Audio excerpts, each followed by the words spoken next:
ನಮಸ್ಕಾರ ಸ್ನೇಹಿತರೆ, ಎಲ್ಲ SRTV ಕನ್ನಡ ಚಾನೆಲ್ ವೀಕ್ಷಕರಿಗೆ ಆತ್ಮೀಯ ಸ್ವಾಗತ. ಸ್ನೇಹಿತರೆ, ಭಗವಂತ ಎಂಥ ಪ್ರೀತಿಯನ್ನು ಸ್ವೀಕರಿಸುತ್ತಾನೆ, ಯಾವ ಭಕ್ತರು ಭಗವಂತನನ್ನು ಒಲಿಸಿಕೊಳ್ಳುತ್ತಾರೆ ಎಂದು ಈ ವಿಡಿಯೋದಲ್ಲಿ ನಾವು ತಿಳಿದುಕೊಳ್ಳೋಣ. ಆದರೆ ಅದಕ್ಕೂ ಮುಂಚೆ ನೀವಿನ್ನೂ ನಮ್ಮ ಚಾನೆಲ್ ಅನ್ನು ಸಬ್ಸ್ಕ್ರೈಬ್ ಮಾಡ್ಕೊಂಡಿಲ್ಲ ಅಂದ್ರೆ ಖಂಡಿತ ಈಗಲೇ ಸಬ್ಸ್ಕ್ರೈಬ್ ಮಾಡ್ಕೊಳ್ಳಿ. ಹಾಗೆ ಈ ವಿಡಿಯೋ ಇಷ್ಟ ಆದ್ರೆ ಮರೀದೆ ಒಂದು ಲೈಕ್ ಕೊಡಿ. ಸ್ನೇಹಿತರೆ, ಒಂದು ಊರಿನಲ್ಲಿ ಒಬ್ಬಳು ಕೃಷ್ಣನ ಭಕ್ತೆ ಇದ್ದಳು. ಅವಳು ತುಂಬಾ ಅಮಾಯಕಳು. ಪ್ರತಿದಿನ ಹಾಲು, ಮೊಸರು, ಬೆಣ್ಣೆ, ತುಪ್ಪ, ಬೆರಣಿ ಮಾರುತ್ತಾ ಜೀವನ ಸಾಗಿಸುತ್ತಿದ್ದಳು. ಒಂದು ದಿನ ಅವಳು ಯಾರೋ ಕೃಷ್ಣಾರ್ಪಣಂ ಎಂದು ಹೇಳುತ್ತಿರುವುದು ಕೇಳಿಸಿಕೊಂಡಳು. ಅದು ಯಾವುದೋ ಶ್ರೇಷ್ಠವಾದ ಮಂತ್ರ ಇರಬಹುದು. ಈ ಮಂತ್ರದಲ್ಲಿ ನನ್ನ ಕೃಷ್ಣನ ಹೆಸರು ಇದೆ ಅಂದುಕೊಂಡು ಪ್ರತಿ ಮಾತಿಗೂ, ಪ್ರತಿ ಕೆಲಸ ಮಾಡುವುದಕ್ಕೂ ಮುಂಚೆ, ಮಾಡಿದ ಮೇಲೆ ಆಗಾಗ ಕೃಷ್ಣಾರ್ಪಣಂ ಅನ್ನುವುದು ಶುರು ಮಾಡಿದಳು.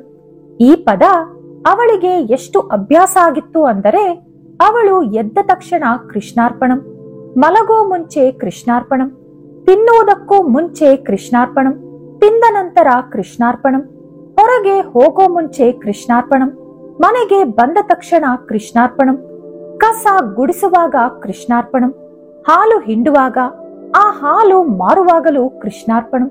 ಅವಳು ಯಾವಾಗ ಈ ರೀತಿ ಹೇಳಲು ಶುರು ಮಾಡಿದಳೋ ಆ ಊರಿನಲ್ಲಿ ಒಂದು ವಿಚಿತ್ರ ನಡೆಯಲು ಶುರುವಾಯಿತು. ಆ ಊರಿನಲ್ಲಿದ್ದ ಕೃಷ್ಣನ ದೇವಾಲಯದೊಳಗೆ ಕೃಷ್ಣನ ವಿಗ್ರಹದ ಮೇಲೆ ಕಸ, ಗೋಮೂತ್ರ ಬೀಳಲು ಶುರುವಾಯಿತು. ಪ್ರತಿದಿನ ಅರ್ಚಕ ಎಷ್ಟೇ ಶುಭ್ರಪಡಿಸಿದರೂ ಮಾರನೆಯ ದಿನಕ್ಕೆ ಮತ್ತೆ ಕಸ ತುಂಬಿಕೊಳ್ಳುತ್ತಿತ್ತು. ಯಾರಿಗೂ ಏನಾಗುತ್ತಿದೆ ಎಂದು ಅರ್ಥವಾಗಲಿಲ್ಲ. ಹಾಗಾಗಿ ಇದು ಊರಿನಲ್ಲೇ ಯಾರೋ ಒಬ್ಬ ನೀಚ ವ್ಯಕ್ತಿ ಮಾಡುತ್ತಿರುವ ಕಿತಾಪತಿ ಇರಬಹುದು ಅಂದುಕೊಂಡು ಊರಿನಲ್ಲಿ ಕೆಲವು ಮುಖಂಡರು ಸೇರಿಕೊಂಡು ಆ ಊರಿನ ಎಲ್ಲಾ ಜನರ ಮೇಲೆ ನಿಗಾ ವಹಿಸಿದರು. ಕೆಲ ದಿನಗಳ ನಂತರ ಈ ಮಹಿಳೆ ಕಸ ಗುಡಿಸಿ ಬಿಸಾಡುವಾಗ ಕೃಷ್ಣಾರ್ಪಣಂ ಅನ್ನುವುದು ಕೆಲವರು ಕೇಳಿಸಿಕೊಂಡರು. ಅದೇ ಸಮಯದಲ್ಲಿ ದೇವಸ್ಥಾನದ ಒಳಗಡೆ ಕೃಷ್ಣನ ಮೇಲೆ ಕಸ ಬೀಳುತ್ತಿರುವುದು ಕೂಡ ಕೆಲವರು ನೋಡಿದರು. ಹಾಗಾಗಿ ಇವಳೊಬ್ಬ ಮಾಟಗಾತಿ ಎಂದು ತೀರ್ಮಾನಿಸಿಕೊಂಡು ಅವಳನ್ನು ರಾಜನ ಹತ್ತಿರ ಕರೆದೋದರು. ಆ ರಾಜ ಪ್ರಜೆಗಳು ಹೇಳಿದ ಮಾತನ್ನು ಕೇಳಿ ಇವಳು ನನ್ನ ತಪ್ಪು ಏನೂ ಇಲ್ಲ ಎಂದು ಎಷ್ಟೇ ಹೇಳಿದರು ಅತ್ತರೂ ಕರಗದೆ ಅವಳನ್ನು ಕಾರಾಗಾರದಲ್ಲಿ ಬಂಧಿಸಲು ಆದೇಶಿಸಿದ. ಅವಳು ಅಭ್ಯಾಸದ ಪ್ರಕಾರ ಕಾರಾಗಾರದೊಳಗೆ ಹೋಗುವ ಮುಂಚೆಯೂ ಕೃಷ್ಣಾರ್ಪಣಂ ಎಂದು ಹೇಳಿ ಹೋದಳು. ಮಾರನೆಯ ದಿನ ದೇವಸ್ಥಾನದೊಳಗೆ ಕೃಷ್ಣನ ವಿಗ್ರಹ ಹಿಂದಕ್ಕೆ ತಿರುಗಿಕೊಂಡಿತ್ತು. ನನಗೆ ಯಾವ ಪೂಜೆಯೂ ಬೇಡ, ಯಾವ ಅಲಂಕಾರವೂ ಬೇಡ ಎಂದು ಹಠ ಮಾಡುತ್ತಿರುವ ಪುಟ್ಟ ಬಾಲಕನಂತೆ ಶ್ರೀಕೃಷ್ಣ ಕೋಪಿಸಿಕೊಂಡಿದ್ದರು. ಆದರೂ ಕೂಡ ಆ ಊರಿನವರು ಯಾವುದಕ್ಕೂ ತಲೆ ಕೆಡಿಸಿಕೊಳ್ಳದೆ ಯಥಾರೀತಿ ಪೂಜೆಗಳನ್ನು ನಿರ್ವಹಿಸಿದರು. ಆ ಹೆಣ್ಣು ತಣ್ಣಗಿರುವ ಕಾರಾಗಾರದ ನೆಲದ ಮೇಲೆ ಮಲಗುವ ಮುಂಚೆ ಕೃಷ್ಣಾರ್ಪಣಂ ಎಂದು ಹೇಳಿದಳು. ಮಾರನೆಯ ದಿನ ಕೃಷ್ಣನ ವಿಗ್ರಹ ನೆಲದ ಮೇಲೆ ಮಲಗಿತ್ತು. ಮೂರನೆಯ ದಿನದಂದು ಗರ್ಭಗುಡಿ ತೆರೆಯಲು ಎಷ್ಟೇ ಪ್ರಯತ್ನಿಸಿದರೂ ಸಾಧ್ಯವಾಗಲಿಲ್ಲ. ಇತ್ತ ಕಾರಾಗಾರದೊಳಗೆ ಆ ಹೆಣ್ಣಿನ ಕಾಲಿಗೆ ಗೋಡೆ ತಾಕಿ ಕಿರುಬೆರಳಿನಿಂದ ರಕ್ತ ಸುರಿಯಲಾರಂಭಿಸಿತು. ಅವಳು ಎಂದಿನಂತೆ ಕೃಷ್ಣಾರ್ಪಣಂ ಅಂದ ಕೂಡಲೇ ಅವಳ ಗಾಯ ವಾಸಿಯಾಯಿತು. ಅದನ್ನು ನೋಡಿದ ಕಾವಲುಗಾರ ಆಶ್ಚರ್ಯದಿಂದ ಆ ವಿಷಯವನ್ನು ಮಹಾರಾಜನಿಗೆ ತಿಳಿಸಿದ. ಅದೇ ಸಮಯದಲ್ಲಿ ಆ ಊರಿನ ಪ್ರಜೆಗಳು ಮಹಾರಾಜನ ಹತ್ತಿರ ಬಂದರು. ಪ್ರಭು, ಕೆಲವು ದಿನಗಳಿಂದ ದೇವಸ್ಥಾನದೊಳಗೆ ಚಿತ್ರ ವಿಚಿತ್ರವಾದ ಸಂಘಟನೆಗಳು ನಡೆಯುತ್ತಿದೆ. ಮೊನ್ನೆ ಶ್ರೀಕೃಷ್ಣನ ವಿಗ್ರಹ ಹಿಂದೆ ತಿರುಗಿತ್ತು. ನಿನ್ನೆ ಕೃಷ್ಣನ ವಿಗ್ರಹ ನೆಲದ ಮೇಲೆ ಮಲಗಿತ್ತು. ಇಂದು ಗರ್ಭಗುಡಿಯನ್ನು ತೆರೆಯಲು ಸಾಧ್ಯವಾಗಲಿಲ್ಲ. ಈಗ ನೋಡಿದರೆ ಕೃಷ್ಣನ ಕಾಲಿನ ಕಿರುಬೆರಳಿನಿಂದ ನಿರಂತರವಾಗಿ ರಕ್ತ ಸುರಿಯುತ್ತಿದೆ. ನಾವು ಎಷ್ಟು ಬಟ್ಟೆಗಳನ್ನು ಕಟ್ಟಿದರೂ ಕೂಡ ರಕ್ತ ನಿಲ್ಲುತ್ತಿಲ್ಲ. ಏನು ನಡೆಯುತ್ತಿದೆ ಎಂದು ಯಾರಿಗೂ ಅರ್ಥವಾಗುತ್ತಿಲ್ಲ ಎಂದು ಹೇಳಿದರು.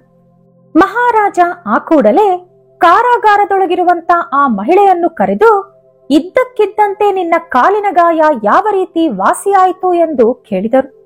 ನನಗೆ ಗೊತ್ತಿಲ್ಲ ಅಂದಳು ಆ ಮಹಿಳೆ. ಸರಿ, ನೀನು ಯಾವಾಗಲೂ ಯಾವುದೋ ಒಂದು ಮಂತ್ರವನ್ನು ಜಪ ಮಾಡುತ್ತಿರುತ್ತೀಯಾ ಎಂದು ಸೈನಿಕ ಹೇಳಿದ. ಆ ಮಂತ್ರ ಯಾವುದು ಎಂದು ಕೇಳಿದ ರಾಜ. ಮಹಾಪ್ರಭು, ನಾನು ಯಾವಾಗಲೂ ಕೃಷ್ಣಾರ್ಪಣಂ ಎನ್ನುವ ಮಂತ್ರವನ್ನು ಜಪ ಮಾಡುತ್ತಿರುತ್ತೇನೆ ಅಂದಳು ಆ ಮಹಿಳೆ. ಅವಳ ಮಾತುಗಳನ್ನು ಕೇಳಿ ಸಭೆಯಲ್ಲಿ ಎಲ್ಲರೂ ಕೂಡ ಆಶ್ಚರ್ಯಗೊಂಡರು. ಇಷ್ಟಕ್ಕೂ ನಿನಗೆ ಕೃಷ್ಣಾರ್ಪಣಂ ಅಂದರೆ ಅರ್ಥ ಗೊತ್ತಾ ಎಂದು ಕೇಳಿದರು. ನನಗೆ ಗೊತ್ತಿಲ್ಲ. ಯಾರೋ ಅನ್ನುತ್ತಿರುವುದು ಕೇಳಿಸಿಕೊಂಡು ಅಂದಿನಿಂದ ನಾನು ಕೂಡ ಹೇಳಲು ಶುರು ಮಾಡಿದೆ. ಆ ರೀತಿ ಅನ್ನುವುದು ತಪ್ಪ, ಅನ್ನಬಾರದ. ತಿಳಿಯದೆ ಮಾಡಿರುವಂತ ತಪ್ಪಿದು. ದಯವಿಟ್ಟು ನನ್ನನ್ನು ಕ್ಷಮಿಸಿ ಎಂದು ಮಹಾರಾಜನ ಕಾಲಿನ ಮೇಲೆ ಬಿದ್ದು ಜೋರಾಗಿ ಅಳಲು ಶುರು ಮಾಡಿದಳು. ಅಲ್ಲಿರುವವರಿಗೆ ಅವಳ ಅಮಾಯಕತ್ವ ನೋಡಿ ನಗಬೇಕೋ ಅಳಬೇಕೋ ಅರ್ಥವಾಗಲಿಲ್ಲ. ಎಲ್ಲರಿಗೂ ಕೃಷ್ಣನ ಮೇಲೆ ಅವಳಿಗಿರುವಂತ ಭಕ್ತಿ, ಕೃಷ್ಣನಿಗೆ ಆಕೆಯ ಮೇಲಿರುವಂತ ಪ್ರೀತಿ ಅರ್ಥವಾಯಿತು. ಹಾಗಾಗಿ ಅವರೆಲ್ಲರೂ ಕೃಷ್ಣಾರ್ಪಣಂ ಪದದ ಅರ್ಥ ಅವಳಿಗೆ ವಿವರಿಸಿ ಅವಳ ಕಾಲಿನ ಮೇಲೆ ಬಿದ್ದು ಕ್ಷಮೆ ಕೇಳಿದರು. ಅರ್ಥ ತಿಳಿದ ಮೇಲೆ ಇನ್ನೂ ಜೋರಾಗಿ ಗೋಳಾಡಲು ಶುರು ಮಾಡಿದಳು. ಅಯ್ಯೋ, ತಿಳಿಯದೆ ನಾನೆಂತ ಅಪರಾಧ ಮಾಡಿಬಿಟ್ಟೆ. ಭಗವಂತನ ಮೇಲೆ ಕಸ ಹಾಕಿದೆ. ನನ್ನ ಗಾಯವನ್ನು ಭಗವಂತನಿಗೆ ಕೊಟ್ಟೆ. ನನ್ನ ಅಪರಾಧಕ್ಕೆ ಯಾವ ಶಿಕ್ಷೆ ಕೊಟ್ಟರೂ ಅದು ಕಡಿಮೆನೇ ಎಂದು ಹೇಳುತ್ತಾ ಕೃಷ್ಣನ ದೇವಸ್ಥಾನಕ್ಕೆ ಓಡಿದಳು. ಅಲ್ಲಿ ಕಿರುನಗುತ್ತಿರುವ ಕೃಷ್ಣನ ವಿಗ್ರಹವನ್ನು ನೋಡಿದ ನಂತರ ಅವಳಿಗೆ ಜ್ಞಾನೋದಯವಾಯಿತು. ಅಂದಿನಿಂದ ಸ್ನಾನ ಮಾಡಿ ಶುಚಿ ಶುಭ್ರತೆಯಿಂದ ಅಡುಗೆ ತಯಾರಿಸಿ ತಿನ್ನುವ ಮುಂಚೆ ಕೃಷ್ಣಾರ್ಪಣಂ ಎಂದು ಕೃಷ್ಣನಿಗೆ ಸಮರ್ಪಿಸಿ ಅದರ ನಂತರ ಅವಳು ತಿನ್ನಲು ಶುರು ಮಾಡಿದಳು. ಶ್ರೀಕೃಷ್ಣ ಪರಮಾತ್ಮರು ತೃಪ್ತಿಯಾಗಿ ಅವಳು ಕೊಟ್ಟಂತ ಪ್ರಸಾದ ತಿನ್ನಲು ಶುರು ಮಾಡಿದರು.